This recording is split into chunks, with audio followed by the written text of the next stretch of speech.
क्या आपने कभी सोचा है कि जिस पत्थर से दुनिया के सबसे मजबूत पुल बनते हैं, वही पत्थर एक शांत झील में जाते ही क्यों डूब जाता है? साइंस के पास इसका जवाब है मास और डेंसिटी। लेकिन श्री कृष्ण ने इसके पीछे एक ऐसा आध्यात्मिक रहस्य बताया है जो आज के हर इंसान की असफलता का सबसे बड़ा कारण है। आज की ये कहानी सिर्फ एक कहानी नहीं, आपके जीवन का आईना है। सोचो, जहां हजारों साल पहले नल और नील समुद्र पर पत्थर तैर रहा था, क्या उन पत्थरों का अपना कोई वजन नहीं था? क्या उनमें डेंसिटी नहीं थी?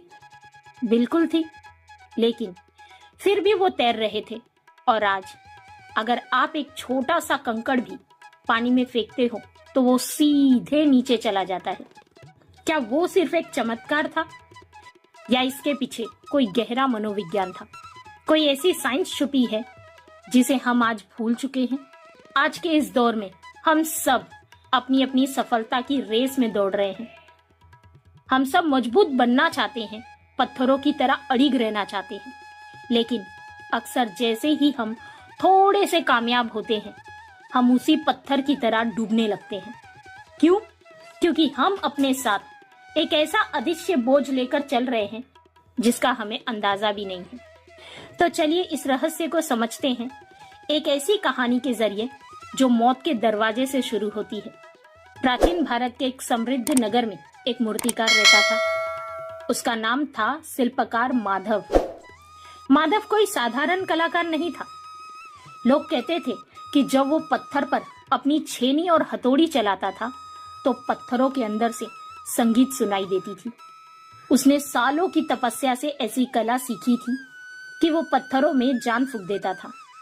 अगर वो किसी इंसान की मूर्ति बनाता तो देखने वालों को लगता कि वो अभी बोल पड़ेगा। उसकी ख्याति चारों दिशाओं में फैली थी। राजा महाराजा उसके आगे नतमस्तक होते थे। लेकिन जैसे जैसे माधव की प्रसिद्धि बढ़ी, उसके अंदर एक अंधेरा भी बढ़ने लगा। वो अंधेरा था अहंकार। वो अपनी वर्कशॉप में बैठकर घंटों अपनी बनाई मूर्तियों को देखता था और खुद से कहता, मुझ जैसा कलाकार ना इस धरती पर कोई है और ना कभी होगा। ब्रह्मा ने सृष्टि बनाई होगी, लेकिन सुंदरता तो मैंने दी है। उसे लगने लगा कि वो अजय है। उसे लगने लगा कि वो अपनी कला के दम पर कुदरत के नियम को भी बदल सकता है। वक्त अपनी रफ्तार से गुजर रहा था। माधव अब बूढ़ा हो चुका था। उसके हाथ अब कांपने लगे थे, लेकिन उसका घमंड अब भी जवान था। एक रात जब वो गहरी नींद में था, उसे एक सपना आया। उसने देखा कि काल का पहिया घूम रहा है और यमराज के दूत उसके द्वार पर खड़े हैं। वो पसीने से तराबर होकर जाग गया। उसे समझ आ गया कि उसकी जीवन लीला अब समाप्त होने वाली है। साधारण मनुष्य मौत के नाम से कांपते हैं, लेकिन माधव ने सोचा कि वो अपनी बुद्धि और कला से मौत को भी चकमा दे सकता है। उसने अपनी पूरी ऊर्जा झोंक दी और एक ऐसी योजना बनाई जो आज तक किसी ने नहीं सोची थी। माधव ने खुद को एक कमरे में बंद कर लिया। उसने दिन रात का फर्क मिटा दिया। वो एक ऐसी मूर्ति बनाना चाहता था जो बिल्कुल हूबहू उसकी परछाई हो। उसने एक नहीं बल्कि 10 ऐसी मूर्तियां तैयार की। एक एक बाल, चेहरे की एक एक झुर्रियां, आंखों का वो धुंधलापन जो बुढ़ापे में आता है, यहाँ तक कि नाखूनों की चमक भी उसने बिल्कुल अपनी तरह बनाई। जब वो 10 मूर्तियां बनकर तैयार हुई तो कमरे में 11वां माधव खड़ा था। उनमें रत्ती भर का भी फर्क नहीं था। और समय के साथ वो घड़ी भी आ गई। यमराज के दूत, जो प्राण लेने के लिए प्रसिद्ध है, उस कमरे में प्रविष्ट हुए।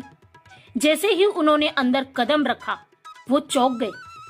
उनके सामने एक नहीं बल्कि 11 बूढ़े मूर्तिकार खड़े थे। दूतों ने अपनी आंखें मली, अपनी दिव्य दृष्टि का इस्तेमाल करने की कोशिश की, लेकिन माधव की लीला इतनी श्रेष्ठ थी कि वो भी भ्रमित हो गए। वो समझ नहीं पा रहे थे कि असली इंसान कौन है और पत्थर कौन।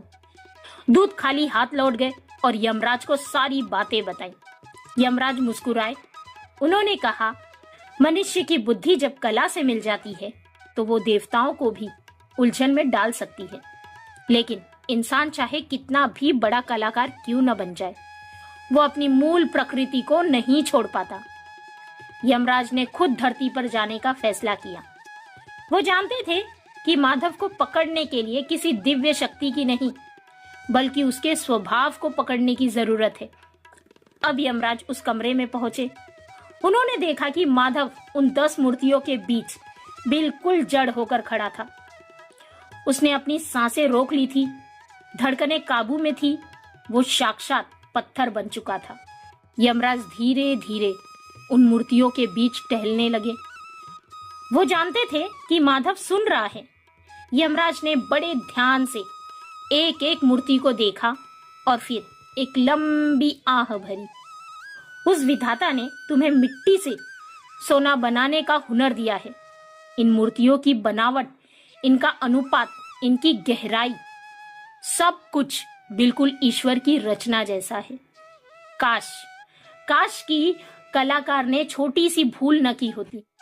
कितनी बड़ी विडंबना है कि इतना महान कलाकार एक छोटी सी गलती कर बैठा।